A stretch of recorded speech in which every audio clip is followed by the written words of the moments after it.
पंचवटी के घने जंगल में सब कुछ शांत दिखता था, लेकिन गहराई में एक रहस्य छिपा था। चतुर सियार विचलक्षण ने गौर किया कि पिछले कुछ दिनों से जंगल के कई छोटे जानवर अचानक गायब हो रहे थे। जमीन पर कुछ अजीब भारी पदचिन्ह थे जो किसी सामान्य शिकारी के नहीं लग रहे थे।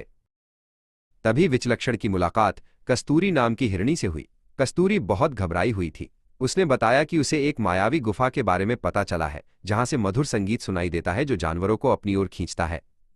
विचलक्षण को तुरंत खतरे का एहसास हुआ। जंगल की दूसरी ओर एक पुरानी गुफा के पास विक्रम नाम का बाघ रहता था।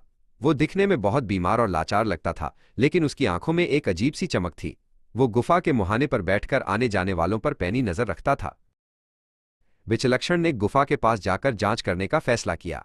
झाड़ियों में छिपकर देखते समय उसे झाड़ियों में फंसा हुआ एक रेशमी शाही दुपट्टा मिला। ये दुपट्टा जंगल के पूर्व राजा का था, जो महीनों पहले लापता हो गए थे। रहस्य गहराता जा रहा था। कस्तूरी संगीत के जादू में आकर गुफा की ओर बढ़ने लगी। गुफा से निकलती मधुर ध्वनि उसे सम्मोहित कर रही थी। वो भूल गई थी कि विचलक्षण ने उसे रुकने के लिए कहा था। वो ठीक गुफा के प्रवेश द्वार पर पहुंच गई, जहां धुंध छाई हुई थी। जैसे ही कस्तूरी अंदर जाने वाली थी, विचलक्षण ने पीछे से आकर उसकी पूंछ पकड़ ली। रुको कस्तूरी, ये संगीत नहीं बल्कि मौत का बुलावा है, विचलक्षण चिल्लाया। कस्तूरी अचानक होश में आ गई और पीछे हट गई। तभी विक्रम बाघ गुफा के अंधेरे से बाहर निकला। उसके चेहरे पर एक कुटिल मुस्कान थी।